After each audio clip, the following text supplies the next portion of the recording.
Olá, pessoal. Está começando agora o Carisma Cast, o podcast do Seminário Teológico Carisma.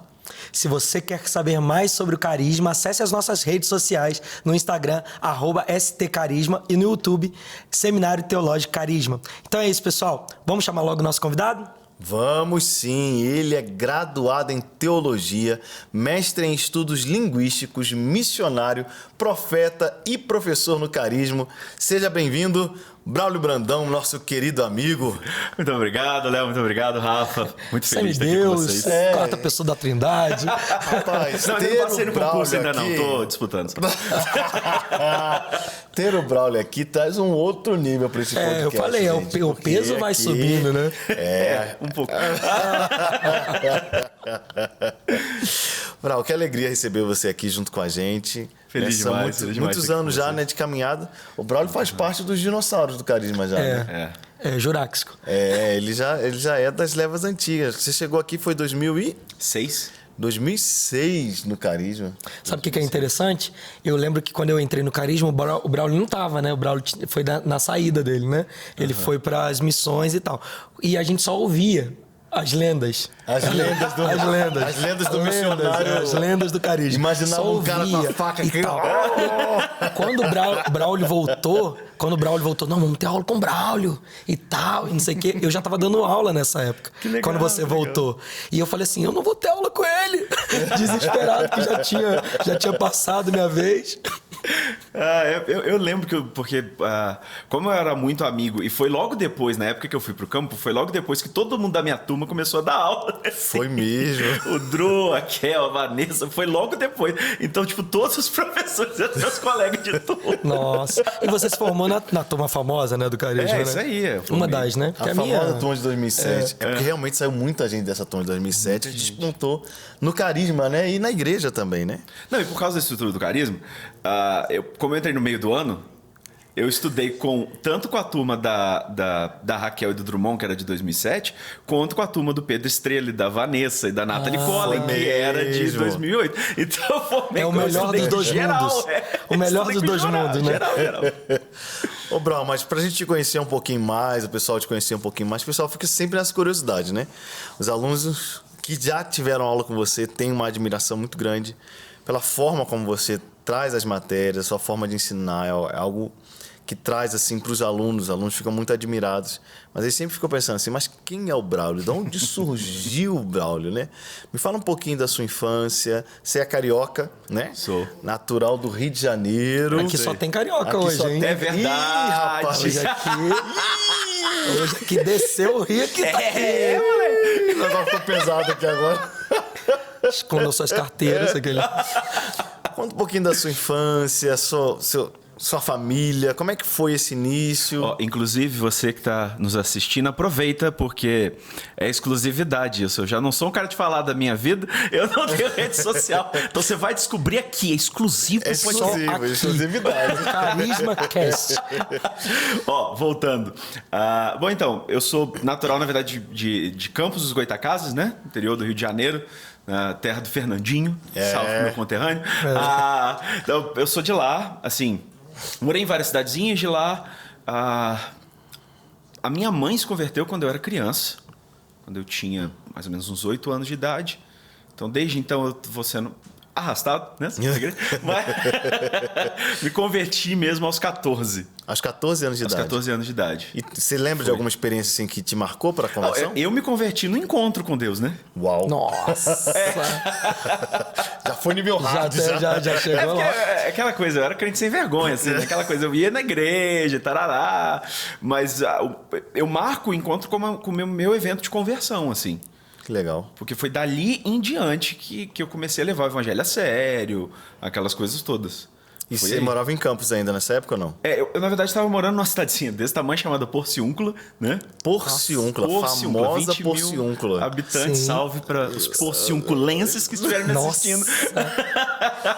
Todos os 10, por favor, dê um curtir aí no vídeo. Significado desse nome? Porção pequena. Sério? Porção pequena? Bem Paulo, né? Tipo, bem, né? Bem isso aí. Aí, então, nessa época eu tava lá, fui no encontro lá, mas logo em seguida eu voltei para Campos, que eu fazia o ensino médio em Campos e tal. E eu já comecei no ministério, assim, quase que imediatamente, assim. Com 15 anos eu já tava pregando culto de domingo já, né? É mesmo, mano? É. Rapaz, mas como assim? Calma aí. Não, pera Foi aí, muito rápido, calma aí. Com 15 anos entregando no culto de domingo, como assim? É porque assim, quando eu me converti, eu tava na igreja lá de Porciúncula, na igreja metodista, inclusive. Igreja né? metodista. Colega do pastor Pedro Estrela. Né? Eu tava lá na igreja metodista de Porciúncula quando eu me converti. E eu logo fui para Campos. Eu fui para a igreja metodista de Guarulhos. E lá era uma igreja pequena, né? Assim, tinha... Na época, devia ter uns 100 membros, 100 e poucos membros. Olha só. E como eu me converti de verdade, eu tava no ensino médio, adolescente não tem muito o que fazer mesmo. Então, assim, eu me voluntariava em tudo. Então, já era ativo na igreja, né? Então, eu me voluntariava em tudo. E o pastor que eu tinha na época, o pastor Romeu, ele era muito de incentivar as pessoas a trabalhar no ministério, sabe? De dar a chance para as pessoas. Então, tipo assim... e ele fazia umas coisas muito intencionais. Eu acho isso muito legal. É uma parada que eu achei fenomenal com ele, que eu aprendi com ele. Ele fazia, por exemplo, propósito de jejum, assim, né? 20 e poucos dias. E aí você tinha, todos os dias na igreja, uma reunião de oração, quando tinha isso. E a reunião de oração era o mini culto. Ele aproveitava isso pra quê? Pra botar a galera pra pregar. Porque você ia pregar pra 15 pessoas. Isso ia testando, né? Se a pessoa não tivesse desenvoltura, tava tudo certo. Se ela falasse, aqui entre nós, se ela falasse heresia, era de boa. Eram uns 15 irmãos mais comprometidos da igreja. Era de boaça de consertar. Sim. Era tranquilo de dar oportunidade. Não era online, né? Não era online, não ficava gravado. Eu falo que eu sou grato a Deus que no começo do meu ministério não tinha gravação de nada. As besteiras que eu falei nos primeiros anos, elas foram completamente esquecidas. Ninguém lembra mais desse negócio. É verdade. Então era ótimo, a gente podia praticar isso. Então foi nessa assim, eu estava servindo na igreja, eu comecei a pregar nessas reuniões, aí o pastor chamou para pregar um dia num culto de, sei lá, quarta, terça, eu não lembro mais o dia da semana. E aí depois, eventualmente, ele me convidou um dia para pregar no culto de domingo. É tão interessante a gente perceber isso, né? Que na vida de muitos ministros, de muitos professores, de muitos pastores, que desde jovem se entregaram a Cristo, se entregaram ao ministério, sempre tem um líder nesse naipe aí. Sim. Um líder que decide investir, que não tem medo de arriscar, que não tem medo de ver as pessoas desenvolvendo, de impulsionar errando. mesmo, né? E uma coisa legal é que a gente fala assim, mas é um risco mesmo. Sim. O pastor meu correu um risco, e eu sei porque eu lembro. Porque eu via que tinha gente que dava problema. Olha aí. Várias pessoas que ele deu oportunidade apunhalaram ele pelas costas, ou fazia besteira mesmo. Uma galera que ele cedeu oportunidade, a pessoa desviava, dava escândalo. Mas muita gente também, o ministério surgiu debaixo dessa condição, né? Sim. Não, a gente veio até o próprio Jesus, né? O próprio Jesus, ele chama os discípulos ali e ele começa a dar uma certa... Vai dando autoridade, vai liberando para algo e tal. E dá muito problema. Dá muito problema. É discípulo querendo sentar um no lugar do outro, é discípulo querendo... Mas ele não deixou de investir nesses caras por conta disso, né? A gente vai lembrar aqui que João possivelmente tinha 14, 15 anos quando foi chamado por Jesus. Quer dizer... tinha a tua idade, entendeu? Começou novo também, né? Entendeu? E era impulsivo no começo, tinha aquele negócio de mandar fogo sobre Samaria. O discípulo do amor, né? O discípulo do amor. Olha como o cara foi transformado. Mas isso. tem uma hora que você tem que, enquanto líder, você tem que acreditar nas pessoas. Mesmo que umas vão te passar para trás, mesmo que umas não vão corresponder com a chance que você dá... Mas é parte da liderança acreditar no potencial das pessoas, né? Sim, assumir exatamente. os riscos, assim, né? E isso vai deixando as pessoas livres para se descobrirem em Deus, para descobrirem o seu propósito, para se confirmar dentro do coração delas aquilo que Deus tem como propósito para elas, né? É verdade. Mas vamos ver, vamos aqui. Você está lá, agora a gente entendeu como com 15 anos ele estava pregando no domingo, né? Dá para entender, né? Dá para entender agora. Mas como surgiu o carisma nessa história toda? Você já estava envolvido na igreja? Como é que surgiu o carisma? Então, eu tava... Bom, então, assim, desde logo assim, no início da minha conversão de verdade, né? Dos 14, 15 anos, eu já sabia que o meu chamado era pro ministério. Por isso que eu me doava tanto também pra igreja, porque eu falava, o meu negócio é aqui mesmo, né? É isso que eu vou fazer. Eu nunca tive pretensão de fazer outra faculdade, Mas de você chegou a receber alguma palavra profética? Ou isso foi algo que foi surgindo no seu coração? Eu acho que eu recebi palavra profética também. Salvo engano, a minha mãe recebeu palavra profética antes de eu virar crente de verdade, assim. Olha só. Eu me lembro dela compartilhar isso de sonho que ela teve, de revelação que ela recebeu. Eu me lembro dessa história. Quando eu aquela coisa, nem frequentava a igreja direita, ela falava que eu ia ser pastor. Assim. Olha só. Lá atrás. Caramba! Então tinha palavra profética. Mas era uma coisa muito que... Foi o que eu entendi que era o que Deus queria que eu fizesse mesmo. Assim. Caraca. Foi o que eu entendi. Eu tava... aquela coisa do pastor... que foi dando oportunidade. Sim. Então, assim, tipo, ele saía de férias, era pregar no culto de domingo, me mandava para ajudar na congregação e tarará. Então, fui fazendo uma penca de coisa nesses anos, assim. Então, eu já sabia que o meu caminho era pro pastoreio mesmo, assim. Só que naquela época, os seminários que a gente tinha ali, eles estavam sofrendo muito com a questão do liberalismo, né? Que é um negócio triste demais. O liberalismo, quando entra... É que acabou, né? Hoje não tem mais, né? Hoje, graças a Deus, é uma coisa que... Não existe, né? Não existe mais. Tem outro nome. Não, eu achei que você tinha falado que acabou, é porque os seminários em questão que eu tava para fazer acabaram mesmo, eles fecharam. No caso, daquela onda liberal da década de 90, início dos anos 2000... Muitos seminários fecharam. Porque acabava, não dava fruto. Mata, né? Matava as pessoas. Incrível como isso voltou nesses últimos anos, sendo que né, plantio já foi provado que não tem resultado. É esquisitão pra mim também. Quando você falou, a gente teve uma reunião um tempo atrás, né, dos professores do Carisma. Sim. E o Léo tava comentando sobre essa coisa do liberalismo teológico. Voltou, eu fiquei pensando, mas gente... De todas as coisas do passado pra voltar, tinha que voltar essa? Podia voltar, sei lá, a onda da adoração de novo, qualquer outra coisa dessa natureza. Por que volta justo o liberalismo teológico, cara? Eu acho que tem muito a ver com a sociedade também, né? Nós estamos tem vivendo muito numa a ver sociedade... com a faixa etária. Você tocou num ponto muito interessante. Eu tenho 33 anos.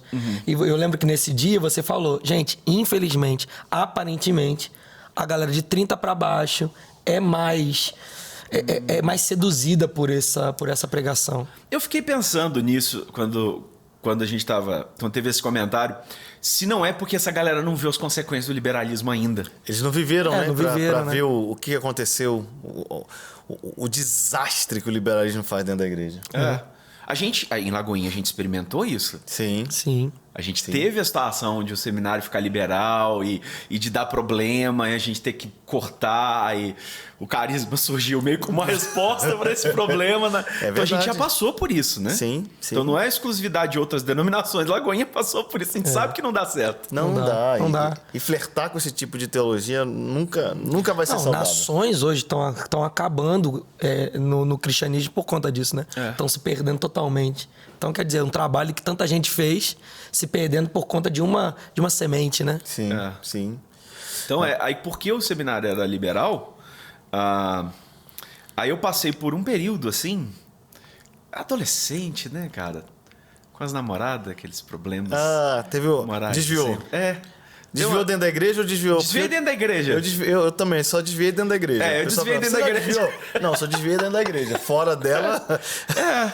Basicamente é isso. Desviei dentro da igreja, assim. Eu ainda frequentava os cultos. Tinha um temor ali. Então eu passei por um período ruim e foi bem na época do final do meu ensino médio. O que significava que na época que eu estava formando e prestes a ir para a faculdade, eu não estava bem espiritualmente. Olha aí. E aí foi o momento que eu falei assim, cara, eu não tô pronto para ir pro seminário. Porque assim, antigamente, e aí para situar assim, pelo menos na realidade onde eu cresci, não se sabia de seminário crente igual o Carisma. Sim.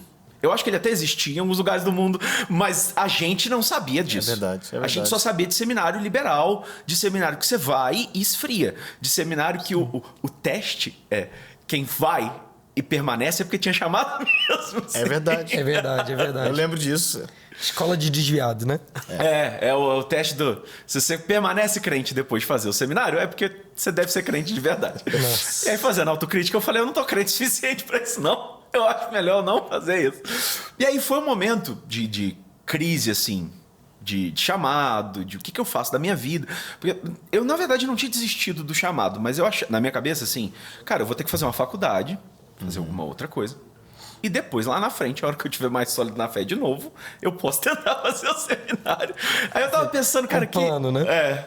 Eu fiquei pensando, gente, mas que faculdade que eu posso fazer que vai ajudar? E eu tava pensando, de repente, fazer, sei lá, uma psicologia que ajuda no aconselhamento pastoral. Mas era assim, eu queria ir pro ministério, mas eu não tava pronto para ir pro seminário. Era essa a parada. E eu tava meio... só que assim, aquela coisa assim, eu preciso estudar pro vestibular e tal, sem ânimo. Porque eu não tinha me preparado pro vestibular, porque eu ia fazer teologia, né? Sim. Não precisava, né? Não era igual os colegas que ia fazer medicina, né? Que já tava estudando há anos. Eu falei, vou ter que estudar o negócio. Aí eu tava assim, super desanimado, sabe? Nesse momento da vida. Aí é a hora que a figura paterna é importante. Sim. Eu estava prestes a completar 18 anos e eu me lembro de uma conversa que eu tive com meu pai. Ele falou assim, filho, ele nem é crente. Ele falou, filho, eu sempre deixei você escolher o que você quer. E você pode escolher o que você quer. Só que você não pode ficar à toa em casa. Ele falou assim, você vai completar 18 anos daqui a 6 meses. Daqui a um mês, era uma coisa assim. Tava na véspera. Tá. Você tem até você completar 18 anos pra você tomar uma decisão, senão eu tomo por você. Se você não escolher nada, eu escolho por você. Ó. Pai. Ei, pai, né? A gente é... Figura paterna. Tô aprendendo. Eu tenho que chegar nesse nível aí. Tem que aprender muito ainda. Simples, direto. Eu falei, pronto, o que eu faço da minha vida? Como é que eu faço alguma coisa? E eu comecei a orar, e assim, desesperado, o que eu faço? Aí alguém falou comigo. Cara, na Lagoinha tem um seminário, você já viu como é? Olha só. Nesse naipe, assim. Eu falei, não. Deixa eu ver. Aí eu entrei no site do Carisma. O Carisma não tinha turma no meio do ano. Eles abriram naquele ano. É verdade. Você foi da primeira turma de meio de ano, né? Os famosos Melk. Foi na minha turma que começou esse negócio de Melquisedeque. Aí quando eu abri o site do Carisma, a primeira coisa que tinha um banner escrito assim, Deus ouviu suas orações, matrículas abertas. Por causa desse lance de abrir no meio do ano. Sabe aquela hora que Deus fala assim, você tava orando aí? Aí eu fui ver a grade do Carisma. As matérias do Carisma. Eu falei, cara, tem aula de oração. Tem aula sobre fé, tem aula sobre... Eu falei, cara... Esse seminário não é normal, né? Não é normal. Que seminário é esse? Tem aula de oração, né? Cara, eu vou aprender a Bíblia de verdade? Porque tudo que se falava pra gente, assim, cara, você não vai pra aprender Bíblia no seminário. Eles leem a Bíblia, meu Deus. Eu falei, cara, isso aqui é interessante, porque ainda que, sei lá, se eu tivesse que fazer uma faculdade de teologia no futuro, porque eu nem sabia como é que ia funcionar, eu não fazia ideia. Ainda que eu precisasse tirar um diploma de teologia, porque eu sabia que o Carisma era só 2 anos, eu falei assim, isso aqui vai me ajudar no ministério. Eu falei, isso aqui eu animava de fazer. Aí eu falei com a minha família e todo mundo, não, vai, pode ir. Eu tenho parente aqui em BH, né? Então as tias minhas que moram aqui. Meu pai falou, não, vai, filho, pode ir. E é tão maravilhoso, né? Graças a Deus que o Braulio veio pro Carisma. Nossa, bendito seja o nome do Senhor pela vida do Braulio. Quando eu falo que eu não sabia nada, eu não sabia de regra de atraso. Eu não sabia, na época ainda tinha que usar roupa social. Eu não fazia ideia de que tinha que usar roupa social. Sério? Eu cheguei de social? Tênis e calça jeans e uma blusa normal. E aí eu cheguei e tava todo mundo de terno. Eu falei, eu acho que tem alguma coisa errada. Agora eu entendi. Eu entendi porque que demorou tanto pra desapegar do terno. Sim, porque depois que tirou o social, várias vezes o terno tava lá todo bonitão de terno. Eu falei, entendi. Demorou pra desapegar do terno por conta do... Marcou, assim.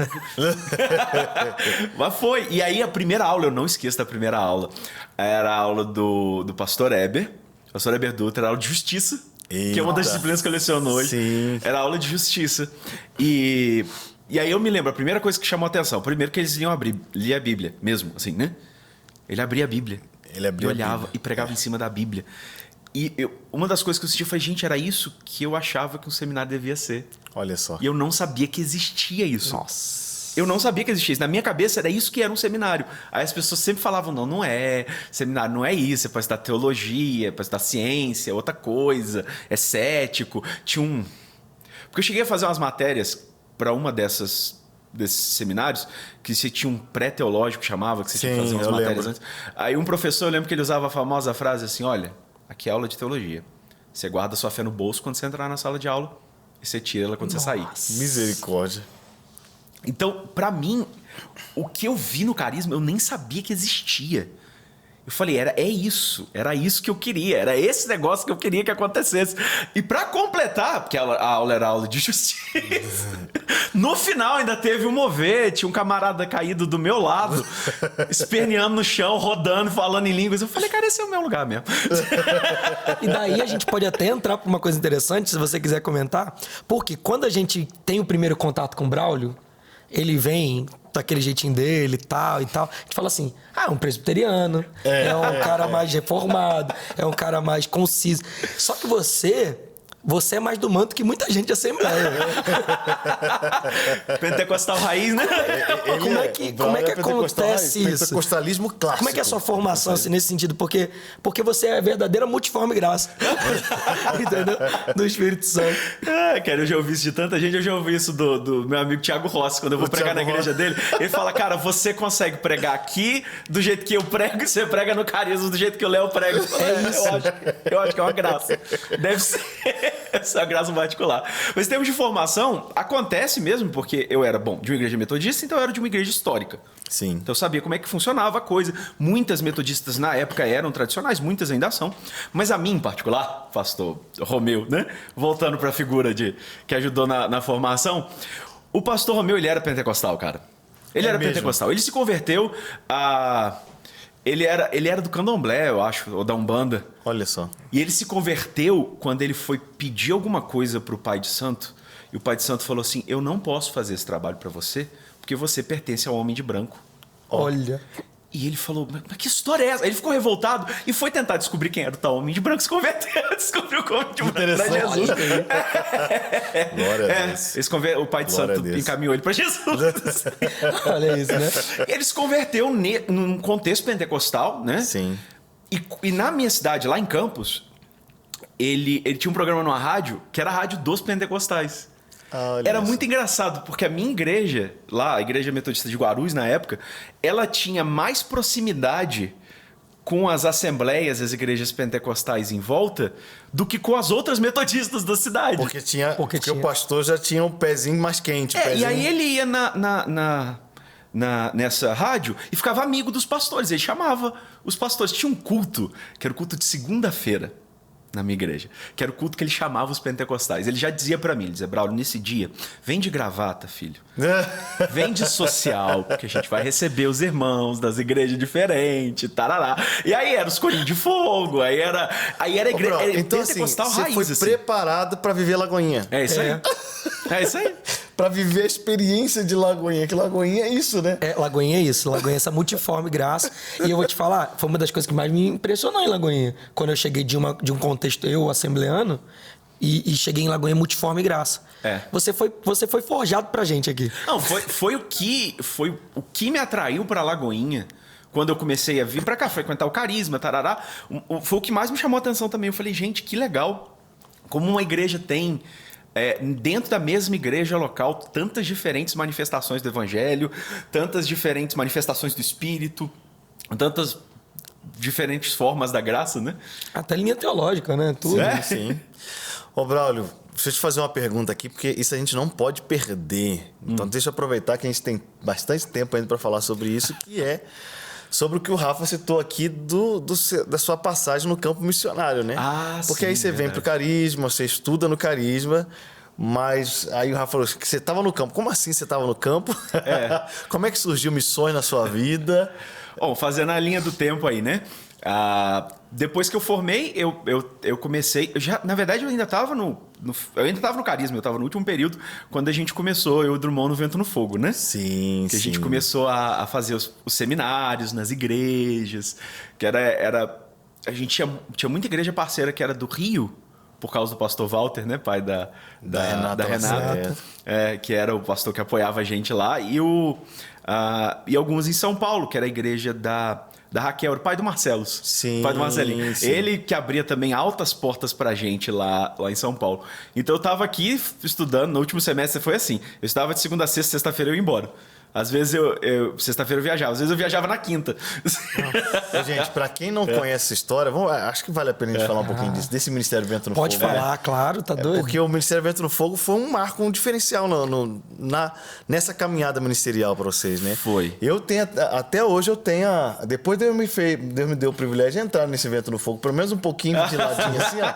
Eu fui uma brasinha ali naquele Vento no Fogo. Assopro, porque né? era ali, Deus uniu mesmo, né? Foi algo que Deus uniu. Você e o Drummond para começar esse ministério. Foi algo impactante demais, né? Foi impactante demais. Foi uma das coisas mais marcantes do meu período de carisma, assim, do meu período de aluno, né? Começar a caminhar contra o monte, começar a estudar junto, Deus direcionar a gente a escrever um livro junto, que foi todo um esquema para Deus convencer a gente a escrever. Teve várias confirmações, sequências. Eu me lembro de uma escola de oração que vocês ficaram. Eu fui pregar sobre Moisés. Aí, de repente, o Braulio e o Drummond começaram a falar em língua. Eles ficaram mais felizes do que o normal. Eles estavam escrevendo sobre isso, eu não sabia. Nossa! Foi massa demais, eu lembro disso. Foi massa demais. Então, a gente começou nesse ministério junto, né? Escrevendo junto, que era uma coisa que eu nem sabia que dava para fazer também. Vocês têm vários livros, né, juntos. Hoje a gente tem vários livros juntos. Mas na época de aluno a gente já estava escrevendo o primeiro, né? Que era esse sobre Moisés e João. Entrando no céu e mudando a história. Que a gente compara a vida de Moisés e de João, a teologia de Moisés e de João. É bem legal. Nossa. Então, assim, começou com isso, né? E aí eu continuei no Ministério Vento no Fogo, continuei escrevendo com o Drummond, continuei viajando com o Drummond e dando aula no Carisma, né? Logo em seguida eu já fui convidado pelo pastor Hebe para dar aula no Carisma. O semestre seguinte, assim, né? Eu formei em 2008, no segundo semestre de 2008 já estava dando aula, assim. Aí eu já estava, então, como professor e tal. Só que assim, no Carisma, perguntou como é que eu me envolvi com missões. Eu tive aula com o Maisel, né? Assim, Pronto. Não precisa falar muito mais, né? Fica no coração da gente o negócio. Mas eu pensava que eu não servia para missões. Um pensamento que, para quem me conhece, faz sentido. Porque eu não sou o perfil de missionário. Para começo de conversa, eu não sou um bom evangelista. Eu já tentei, cara. Eu já tentei de tudo. Eu já tentei, a gente fazia. Eu lembro com o Drummond, com toda a experiência com o Drummond, eu lembro uma época que a gente ficava revoltado conosco mesmo. Porque assim, evangelizar é um mandamento para todo mundo. Sim. A gente não tem dom, mas a gente tem que fazer. A gente criava estratégia dava tudo errado. Cara. Eu falava, não, eu vou pregar no ônibus. Eu pregava, só que ninguém convertia. Eu tava nos ônibus, pregava.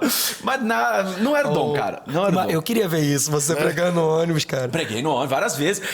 Na época que a família morava no Rio, e aí tinha ônibus de viagem, começou a viagem, meu amigo, pegava a Bíblia lá pra frente, pregava, sentava, ficava quietinho, falava, se você tiver alguma coisa, quiser oração, eu tô na poltrona tal, sentava, ninguém vinha, mas tudo bem. Vai o Rafa fazer isso. Vai lá fazer isso, eu tô todo mundo chorando. Mas a semente foi lançada. Curado. Mas eu conto essa história pra dizer assim, cara, a gente não serve pra ser evangelista. Eu lembro.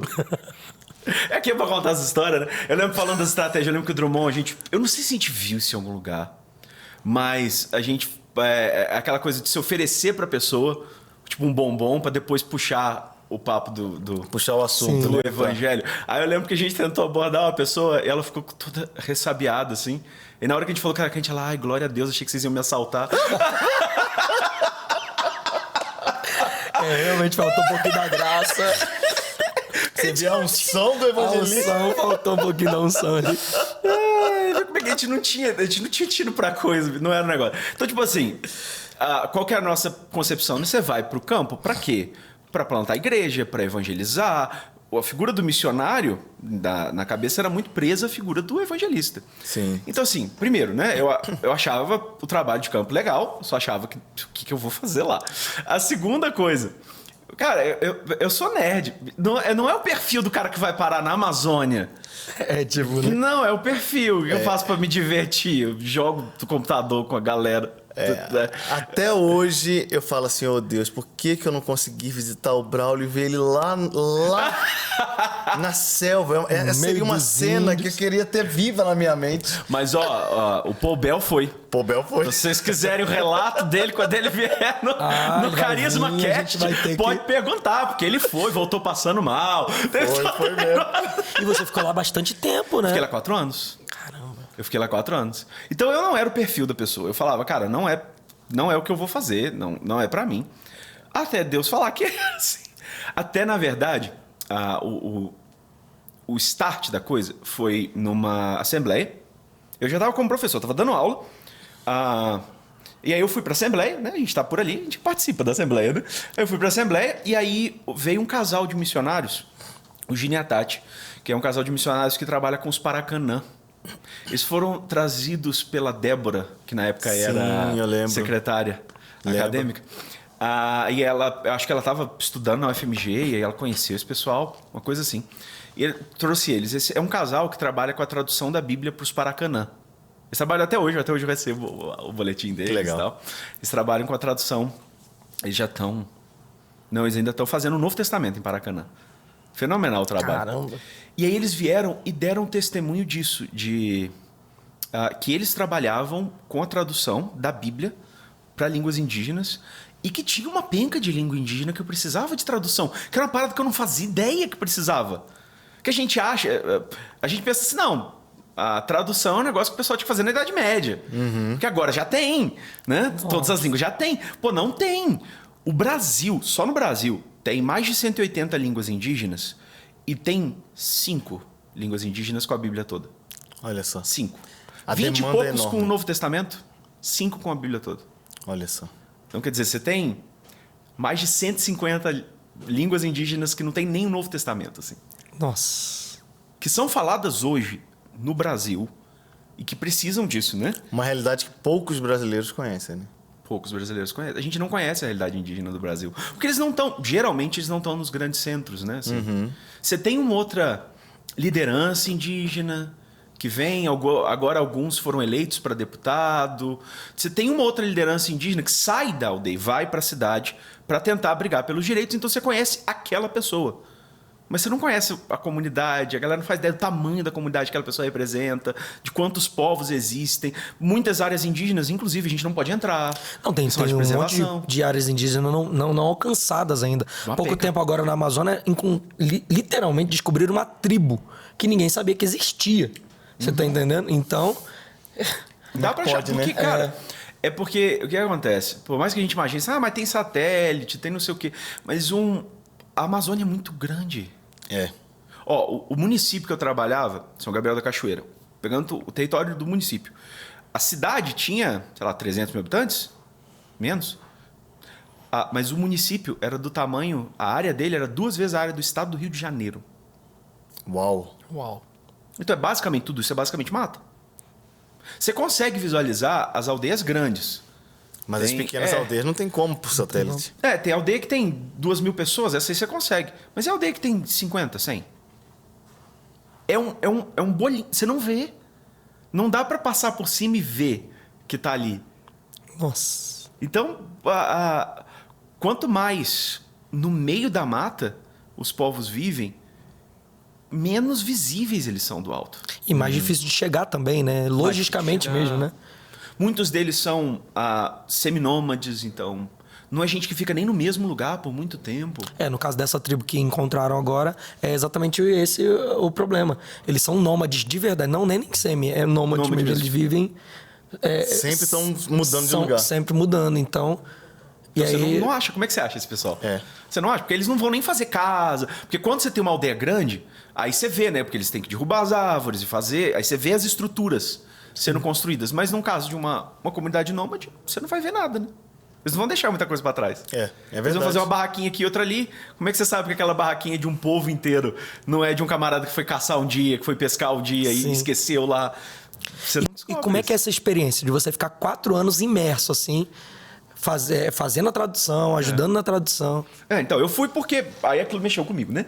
Mas na linha do tempo. Então, aquilo mexeu comigo porque no Carisma, uma das coisas que eu fazia, já na minha época de aluno, o Léo vai lembrar disso, era traduzir os americanos que vinham. É verdade, porque o Braulio sempre foi... Já sabia o inglês, já sabia eu já falava traduzir. inglês. Então, todo americano que vinha, o Braulio era o tradutor.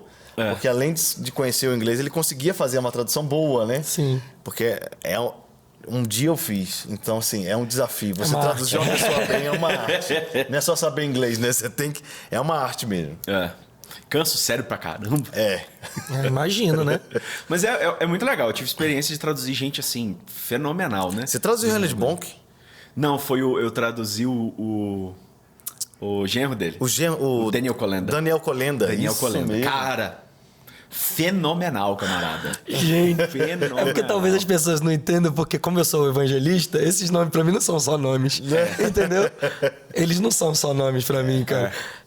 Mano, eu fiquei até extasiado aqui. O Todd White. Todd White foi o brabo que traduziu. Fenomenais. E é muito bacana. É muito boa a oportunidade de traduzir umas pessoas dessas, assim. Foi muito fenomenal.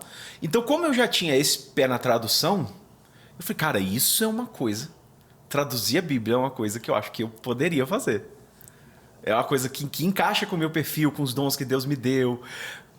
E naquele dia que eles falaram isso, aquilo mexeu tanto comigo, que eu costumo dizer que eu não tive um chamado missionário. Eu que me ofereci. Mas porque foi exatamente isso que aconteceu. Eu falei, Deus, se o senhor deixar, eu queria ir. Olha só. Eu orei e tal. E eu lembro que eu fui conversar com mais. Péssima ideia. Mas eu diria o quê? Não vai não. Não é de Deus, não é de Deus. Até parece. É porque a oração que eu fiz era tipo assim, senhor, me leva, por favor. Mas tipo assim, fala comigo. Aí o mais já falou assim comigo. Por que você não faz a oração contrária? Que oração contrária? Não, pergunta pra Deus se ele não quer que você vá. Se ele não falar nada, você vai, porque mandamento a gente já tem mesmo. Eu falei, ótimo, gostei disso. Aí eu orei, Deus não me impediu de ir. Eu fui. Aí eu fui pro campo. Aí, na verdade, eu fui pra Brasília fazer o curso, né, pra tradução da Bíblia, né, que é o curso de... Nessa época você não tinha nenhuma formação nessa área... Não. Na área linguista, né? Zero formação. Né? Eu só tinha o carisma. A minha formação era os 2 anos de carisma. Só. Eu não tinha nem que depois eu fiz a convalidação, né? E tirei o bacharel em teologia. Eu nem bacharel em teologia eu tinha. Eu só tinha o carisma. E aí eu fui pra lá. E aí foi um ano de curso, mas era manhã, tarde e noite. Era cabuloso o curso. Era bem intenso, Nossa, né? Integralzão, né? Era integralzão. Era da hora, assim. Mas era cansativo. Aí eu curti demais a coisa da tradução. Eu me apaixonei por isso. E aí eu fui pro campo. A gente juntou uns colegas da turma. Tinha uma colega que já tinha trabalhado com os tucanos. Então a gente montou uma equipe com os colegas de turma e fomos. Fomos para São Gabriel da Cachoeira. Né? Na época eu consegui, conversando com a Lagoinha. A Lagoinha me enviou para o campo. Foi. Pastor Márcio. Conversei com ele, assim. Ficou todo feliz. Ih, Pastor Márcio ama, né? Vai, filho. Feliz. É uma das coisas que... É uma das coisas que me deixa mais honrado, porque ele lembrava de mim, cara. Sim. De vez em quando alguém me falava, olha, o pastor Márcio citou você no culto aqui. Aquilo sempre foi uma honra, né? Muito grande. Cara, como é que ele lembra de mim? Porque eu era membro da igreja há 2 anos, sei lá. Sim. Mas ele ficou muito feliz da disposição de ir pro campo e tudo mais. Então a Lagoinha me enviou, e aí eu fui para lá em 2011 e voltei só em 2015. Então eu fiquei 4 anos morando lá e visitando as aldeias, né? Porque assim, a base ficava na cidade de São Gabriel da Cachoeira, meu apartamentinho lá, uma casa lá. E a gente ia, porque tinham várias comunidades, né? Eu trabalhei com o povo tucano, e o povo tucano, ele é, pros padrões de povo indígena brasileiro, muito grande. Ele tem mais de 10 mil pessoas na etnia. Nossa, grande mesmo. Mais de 20 mil falantes de tucano no Brasil. Então ele é um povo grande, né? Assim, é fronteira do Brasil e da Colômbia, né? Uns ficando pro lado de cá e uns pro lado de lá. Que é bem na fronteira mesmo. A fronteira chegou depois, né? Eles já estavam lá. A fronteira de país chegou depois, eles já estavam lá. Exatamente. Que é uma coisa mais engraçada, porque você não acha marco de fronteira quando você tá andando na mata.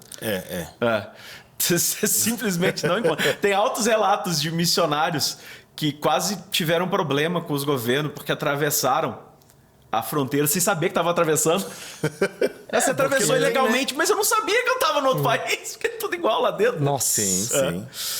A Sofia Miller tem uma história dessa, que era a missionária que trabalhou com os Baniwa e com os Curipaco, que é uma super famosa lá na Amazônia, e ela trabalhava na Colômbia. Mas um dia ela foi subir no Rio, descer no Rio. Aí alguém falou com ela, você tá no Brasil, cuidado, você pode ser deportado, alguma coisa assim. Ela, desculpa, voltou. Quer dizer, né? Não tem na água, no meio do rio, não tem, né? Não tem demarcação. E são os mesmos povos, né? Que moram de ambos os lados. As línguas Falam as línguas dele. Ela já falava Baniwa na época, ou Curipaco, uma das duas. Já falava Curipaco, ela tava falando com a galera na língua, não tava nem falando português nem espanhol, né? Então nem sabia. E aí, como o povo tucano é grande, ele tem várias aldeias, né? Então a gente ficava na cidade, passava algumas semanas direto lá, depois voltava. Pra reabastecer, né? Aquelas coisas todas. Então, mas foi muito bom, cara. E como é que é a questão da mudança, assim, por exemplo, tradução da Bíblia para, no caso, os tucanos ali? Quais as maiores dificuldades, assim? Cara, eu sei que tem aquela coisa do mandioca da vida, né? Ó, primeira grande dificuldade é aprender a língua. Porque você tem que aprender primeiro o idioma, né? Com eles, para depois você começar a traduzir, né? E é um desafio muito grande você aprender uma língua sem os recursos com os quais a gente está acostumado. Porque, bom, eu já tinha aprendido inglês mesmo morando no Brasil. Mas, para aprender inglês, você tem recurso que sobra, assim. Sim. Que sobra. Tem áudio, você tem vídeo, você tem muita coisa. Você tem livros, uma literatura livros, você acha... vasta. Agora, então, é ainda mais fácil. Mas mesmo na época que eu fiz, ali no início dos anos 2000, você achava livro em inglês para vender nas bibliotecas. Sim. Eu tinha uma bíblia em português e inglês. Aí você começa a ler inglês, você vai se acostumando. Então, tinha muito recurso. Tucano não tem recurso, não tem livro para aprender tucano. Até tem que um linguista fez, o Ramírez, mas é bem limitada a coisa. Assim, você tem que aprender com o povo, né? Você tem que aprender com o povo. Conversando com o povo, convivendo com o povo. Então, é um desafio. E a língua... as línguas indígenas brasileiras, elas são muito diferentes das línguas indo-europeias. Porque você aprender... de português você aprender espanhol, é tranquilo, compartilha muita coisa. Tem proximidade. Sim. O próprio inglês, ele é de outra família, da família germânica, já é mais difícil pra gente. Mas não é a mesma coisa que você aprender uma língua indígena brasileira. Aí você tem que sair totalmente da casinha para conseguir... É completamente diferente. E isso implica também na dificuldade de tradução. Porque a escrita, né? A escrita deve ser algo muito, muito complicado. nem tinha, né? Assim, às vezes, por isso, nem deve ter. Então tava... Na verdade, assim, já tinha... Tucano tem um problema, porque um monte de gente propõe ortografia. Então tem umas 5 ortografias do tucano. Mas, tá se caminhando para ter uma oficial agora. Se convencionou uma só, né? Agora parece que está convencionando, porque teve, alguns anos atrás, uma lei municipal que tornava a língua tucana, a língua baniwa e a língua inhangatu como línguas oficiais do município de São Gabriel da Cachoeira. Então tem um município do Brasil que tem 4 línguas oficiais, né? Além do português, tem 3 indígenas. Você pode produzir documento em tucano. Teve agora mesmo. Esse ano passado, um tucano estava na faculdade que ele defendeu a monografia dele, ou era a tese de mestrado, já a dissertação de mestrado, a tese de doutorado, todo em tucano. Que legal. Escrita toda em tucano. Então agora está começando a regularização. Mas na época que eu fui, ainda tinha 3, 4 sistemas de escrita e a galera estava tentando decidir qual deles a gente usa. Porque era novo, era novidade. Eles não têm um hábito de escrita. É uma cultura de hábito oral, né? O hábito deles é a oralidade. Não é uma cultura de hábito escrito. Então, já tem esse desafio, né? Que é, aprender a ortografia e, ensinar a galera e convencer eles a usarem aquela, né? E não ficar com todas as outras. E tem a estrutura gramatical é diferente. Então, tem umas coisas que a gente não imagina que é difícil até você ter que traduzir. Vou dar um exemplo. Em tucano, todos os verbos têm uma marca, uma flexão de evidencialidade. Basicamente assim, toda vez que você fala uma coisa, você tem que inserir na frase de onde você descobriu aquilo. Se você viu aquilo, se você ouviu aquilo, se você deduziu que aquilo aconteceu e assim por diante. Interessante. Aí na hora que você traduz, você tem que ficar... Esse cara tava lá, ele viu, alguém contou pra ele. Como é que tá o negócio Aí assim? você tem uma dificuldade enorme na hora da tradução da Bíblia, que aí você tem que interpretar o texto Ir para lá no depois entrar na Não, tradução. e até mesmo, como é que explica que Moisés escreveu Gênesis? Entendeu? É e isso aí. E aonde ele estava? Nossa. Ele viu porque ele teve uma visão? A gente pode usar a modalidade vista porque ele teve uma visão? Ou a gente tem que usar a replatativa porque foi Deus contando para ele? É uns problemas teológicos que não existem nas línguas indo-europeias. É um problema novo, assim, né? Então tinha. Então tem essas dificuldades que são particulares, né? Muito da interessante, tradução, assim. muito interessante. Hoje tem se seguido um caminho na tradução da Bíblia que é muito bacana, mas muito bacana mesmo, que é de inserir cada vez mais os próprios indígenas, os próprios falantes nativos na tradução. Legal. Que é de treinar eles para tradução. Então, o missionário tradutor, ele tá saindo da figura do cara que aprendia a língua e ele mesmo traduzia tudo sozinho, para ser só o cara que é o intermediário. Muito bom, porque quem é da cidade, da tribo... É que faz a tradução. É que faz a tradução. Ele sabe exatamente o que vai fazer sentido para aqueles que falam o mesmo idioma que ele. Exatamente. Né? Não, e também faz sentido para a tribo também, né? Se tem ali alguém da tribo como acesso, né? Eu imagino que faça. Na verdade, faz muita diferença, né? Ô, Braulio, deixa eu te perguntar, então. Qual que é a diferença do Braulio antes dos 4 anos na tribo pro Braulio depois dos 4 anos na tribo? O que mudou? Para começo de conversa,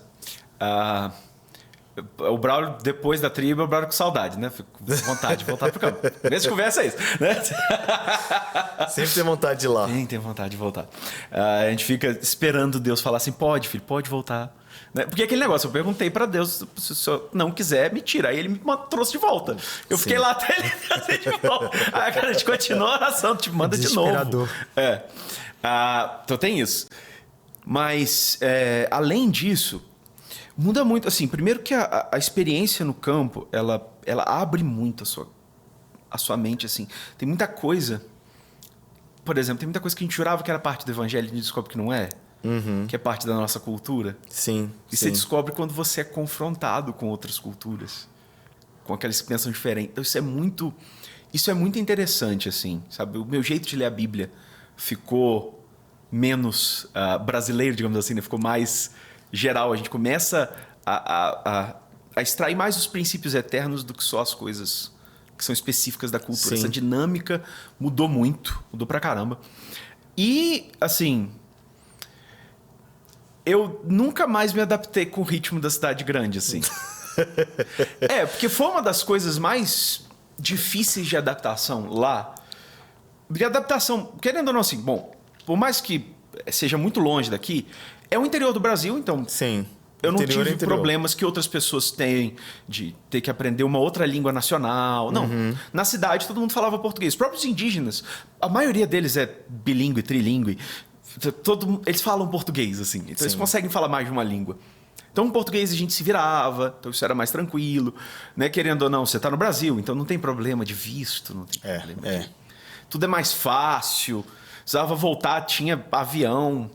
Era caro, mas assim, vai que você consegue uma promoção, você consegue vir para casa. É muito mais fácil do que, sei lá, o pessoal que tá no Nepal, com certeza. O Ramiro que tá na Colômbia. É muito mais fácil, assim, muito mais simples. Muito mais fácil. Então, isso era mais tranquilo, assim. Tinha, sei lá, o calor muito quente no Amazonas. Mas a comida era boa, o lugar era bonito. Então não era difícil, assim, demais se adaptar. A questão cultural que eu mais tive dificuldade é que os tucanos não têm pressa para as coisas. Eles não têm. Eles vivem num ritmo totalmente diferente de vida. Você marca com eles assim, aí ele fala assim, eu vou na sua casa 2 horas da tarde. Ele chega às 5 e para ele é normal. Como se nada tivesse acontecendo. Não, eu vim. Porque quando eu saí de casa estava chovendo. Aí eu fiquei em casa. Pronto. Chove todo dia, para que você vai sair na hora da chuva? É só esperar passar. Quase ninguém tem guarda-chuva lá. Quase ninguém anda de guarda-chuva lá. O guarda-chuva eles usam para proteger as crianças do sol. Quem você vê andando com guarda-chuva na rua é mãe com o menino de colo. Aí ela usa o guarda-chuva para proteger o menino. Porque você não vê na chuva o pessoal saindo. Se sai, pode ver que não é gente dali. Não é natural do lugar. É gente fora, é gente de outra cidade. Porque os amazonenses, mesmo, especial os indígenas, choveu, fica em casa. Por que você vai sair na chuva? Não. Então, eles não têm pressa com as paradas. A gente marcava um negócio por um dia. Não deu naquele dia, a gente faz na semana que vem, a gente faz no mês que vem. Por que a gente tem pressa para as coisas? Então eu desacelerei bastante nesse sentido. Aprendi que tem muita coisa na vida que a gente não tem que ter pressa mesmo. É verdade. Não tem necessidade. E às vezes esse ritmo acelerado demais das grandes cidades, das capitais, eles ficam impregnados na gente, né? E a gente tem dificuldade, às vezes, de chegar ao equilíbrio e voltar para aquele lugar que Jesus nos ensinou, né? Basta cada dia o seu mal, não fique ansioso com o dia de amanhã. Busque em primeiro lugar o reino de Deus e sua justiça, e todas as demais coisas vão ser acrescentadas, né? Existe uma... E é uma coisa que você percebe quando você tem contato com outra cultura. A gente tem pressa por umas coisas que não precisa ter. Tem coisas que são urgentes? Claro que tem. Tem coisa que você tem que ter pressa? Claro que tem. Mas na hora que você espreme, você vê assim, cara, não é tanta coisa que eu preciso ter pressa, não. É verdade. E, infelizmente, nós não estamos numa tribo tucano. Porque nós vamos ter que terminar aqui, gente, que o tempo acabou, o tempo passou. Nem perguntei sobre a nerdice, sobre o geek. Tinha tanta coisa pra gente perguntar Eu queria saber como é que um geek sobreviveu, um nerd sobreviveu dentro de uma tribo sem computador. Poxa. Vão ter que ter vários episódios, vários capítulos diferentes desse episódio. Mas eu acho que a parte mais legal de conversar com o Braulio é isso. Porque eu chego nos lugares depois da aula e as pessoas conhecem o Braulio e falam assim, ele contou essas experiências? Não. Eu vou lá, que raiva, como é que alguém que viveu isso? Ele só vai dar aula, né? Só vou dar aula. Mas muito bom. Bom, pessoal, o papo tá bom, mas infelizmente nós precisamos encerrar. Mais uma vez, Braulio, obrigado pela sua presença. Muito bom ter você por aqui junto com a gente. Obrigado por compartilhar todo esse coração, todas essas experiências aqui junto com a gente. Vamos ficando por aqui, pessoal. Não esqueça de nos seguir nas redes sociais, gente. Até o próximo Carisma Cast.